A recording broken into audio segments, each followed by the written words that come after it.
평화의 왕으로 오신 우리 구주 예수 그리스도의 이름으로 여러분에게 참된 평화가 있기를 기원합니다. 2020년 올 한 해는 시작과 끝이 다 코로나가 주인공인 듯 합니다. 서울 경기권은 현재 방역 단계가 2.5단계입니다. 연일 1000명 이상 확진자가 나오고 있기 때문에 3단계로 격상하는 시점도 이미 늦었다는 의견도 있고 3단계의 방역 수칙이 더 보강되어야 한다는 의견도 있습니다. 런던 등 세계 곳곳에서 통행을 제한하고 통제하고 있습니다. 그래도 아직 대한민국은 그 단계는 아니라서 감사하고 다행으로 생각합니다. 이 외에도 올 한 해는 그 어느 해보다 갈등과 다툼, 분쟁과 폭력이 그치지 않았던 해인 것 같습니다. 정치, 경제, 부동산, 언론, 법적, 의료 등 사회적 전 분야에서의 개혁의 목소리가 높았습니다. 특히 검찰개혁이 화두였지요.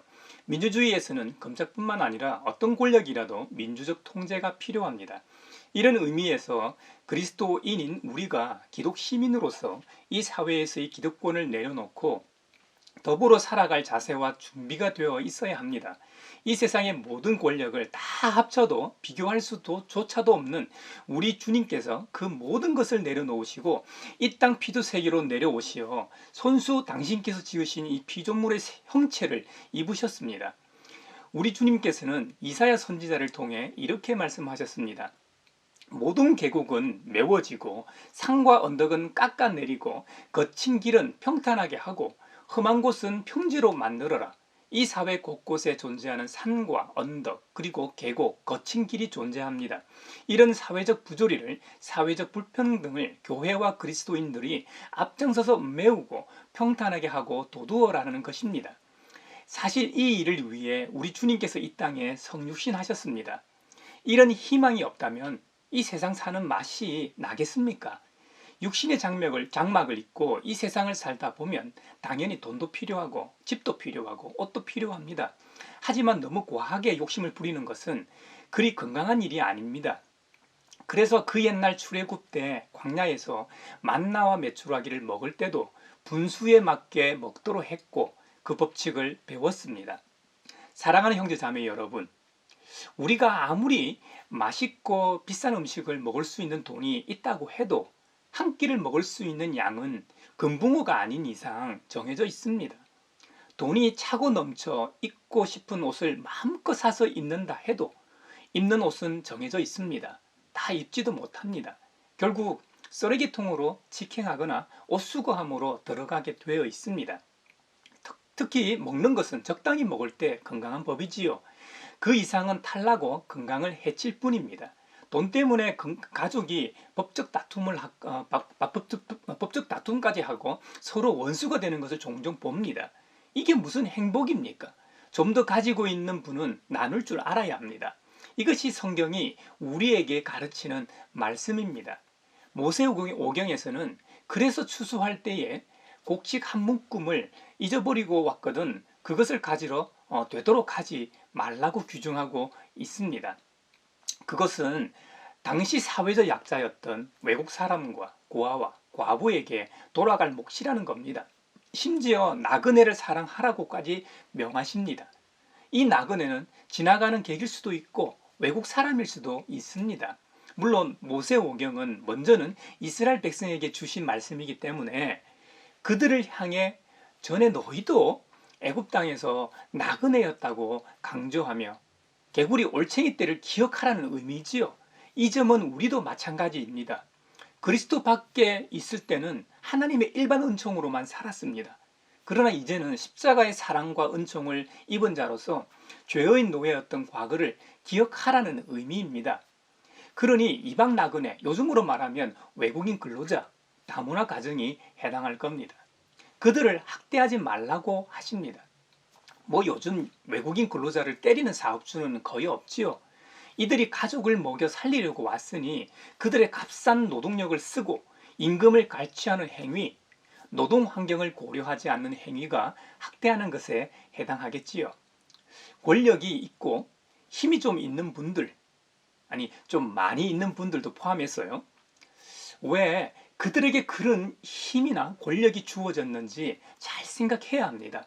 물론 자신이 열심히 공부하고 노력해서 그 자리에 올라간 것이 분명합니다. 그렇다고 자기 마음대로 그 권력을 휘두르라고 주어진 자리는 아닐 겁니다. 말은 법과 원칙이라고 하지만 인간은 욕심이 많은 존재입니다. 그래서 그런 의도가 아니었다고 해도 그 자리에서 하다 보면 굽실거리는 사람도 많고 눈치 보고 잘 봐달라고 청탁하는 사람도 있고 이래저래 하다 보면 자기도 모르는 사이에 이미 자기가 혐오하는 인간이 되어 있는 경우가 대부분일 겁니다. 권력이라는 것은 더 큰 권력의 눈치를 보기 마련입니다. 우리나라는 요즘은 일본 눈치 보기는커녕 일본쯤은 우습게 여깁니다만 우리보다 힘이 센 미국이나 중국 눈치는 정치 경제적으로 엄청 봅니다. 그런데 창조주이시며 지금도 살아계신 하나님의 눈치는 별로 보는 사람이 없더라고요. 이건 정말 큰일 날 일입니다. 지금은 당장 하나님이 눈에 보이지 않으시니까 그럴 수 있는데요. 머지않아 누구나 주님 앞에서 심판을 받게 됩니다. 그때 내가 왕년에 뭐 하던 사람이고 뭐뭐 했다고 해봐야 소용이 없습니다.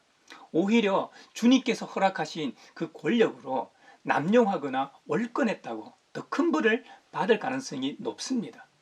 경기장에서 모두가 같은 규칙과 규정으로 공평하게 경기에 임하듯이 법도 차별 없이 살 수 있게 만든 안전장치입니다. 그런데 법을 아는 사람일수록 법을 악용해 이득을 챙기더라고요. 이건 정말 나쁜 짓입니다. 예나 지금이나 왕이나 대통령 같은 통치자가 존재하는 이유는 백성이 평안하게 살 수 있도록 잘 봉사하라고 존재하는 것입니다. 진짜 주인은 국민이요 시민이기 때문이죠. 사랑하는 형제자매 여러분, 여러분도 잘 아시다시피 법 앞에 모두가 공평하지 않습니다. 정치나 사상, 어떤 신념이 이 땅을 평화롭게 하지 못합니다. 완전한 새로운 질서는 이 세상을 만드신 창조주만이 하실 수 있습니다. 새로운 질서를 위해 우리 주님 예수님께서 이 땅에 오셨습니다. 그분이 오신 날을 기념하는 날이 바로 성탄절입니다. 그러므로 주님을 믿고 따르는 그리스도인도 그분의 삶을 따라가야 합니다. 이 세상에 도래한 하나님 나라를 위한 일꾼이 되어야 합니다. 교회발 확진자가 끊임없이 나오고 있습니다. 작금의 교회발 코로나 확진은 참으로 안타깝고 부끄러운 일입니다. 교회 스스로 절제와 자정 능력을 회복해야 합니다. 그래야 세상이 소망이 될 수 있습니다. 평화의 왕으로 오신 주님께서도 이런 교회의 모습을 원하셨을 겁니다. 히브리서 본문 말씀에 의하면 예전에는 예언자들을 통하여 이런 말씀을 하셨다고 기록합니다. 그 기록이 바로 구약의 말씀이지요. 그런데 이제는 하나님의 아들을 통하여 말씀하셨다고 기록합니다. 그 아들에 관하여 요한복음 1장에서는 그분이 어떤 분이신지 아주 소상하게 설명합니다. 먼저 그분은 말씀 자체라는 겁니다. 여러분, 우리가 언어라는 것을 평생 말하며 삽니다. 내가 어떤 말을 할 때 그 말은 어떤 의미에서 내 일부가 됩니다. 호흡이 내 몸에서 나오면서 내 목과 입 그리고 혀와 함께 만들어낸 소리이지요. 그 말을 들을 때 사람들은 내 의도를 짐작합니다. 우리 행동이 말과 일치하지 않으면 사람들은 우리 자신이 한 말을 지적합니다. 그러므로 우리는 자신이 하는 말에 책임을 져야 합니다. 또한 말에는 생명력이 있습니다. 말은 그것을 듣는 사람의 생각과 생활 방식을 바꾸어 놓기도 합니다. 당신 때문에 행복합니다. 당신은 당장 해고입니다. 이런 말을 생각해 보십시오. 이런 말들은 새로운 상황을 만들어냅니다. 사람들은 그것에 맞추어 반응을 보이거나 행동을 하게 됩니다. 말은 사람들의 기억에 남아서 계속 영향을 미칩니다. 구약 성경을 보면 하나님께서는 항상 말씀을 통해 일하셨습니다. 이스라엘 백성에게 말씀하실 때도 선지자를 불러 이래저래 선포하고 전하라고 말씀하셨습니다. 그래서 시편 33편 6절에 주님은 말씀으로 하늘을 지으셨다고 기록합니다. 요한복음 1장에서는 이제는 그 말씀이 육체가 되었다고 기록합니다. 말씀이 우리 중 하나가 되었다는 겁니다. 그 말씀이라는 것은 태초에 하나님께서 천지를 말씀으로 창조하실 때의 그 말씀인 것이죠. 그 말씀이 바로 예수 그리스도시라는 겁니다. 그가 곧 창조주 하나님이시라는 것이죠. 그분으로 인해 창조가 이루어졌다고 기록합니다. 생명의 시작이 그분으로부터 시작되었습니다. 이제 생명의 근원이신 주님이 다시 생명을 주러 오셨다는 겁니다. 이것이 바로 성탄의 의미입니다. 교회에서 크리스마스 트리를 통해 세상에 불을 밝히는 것은 바로 이런 의미입니다.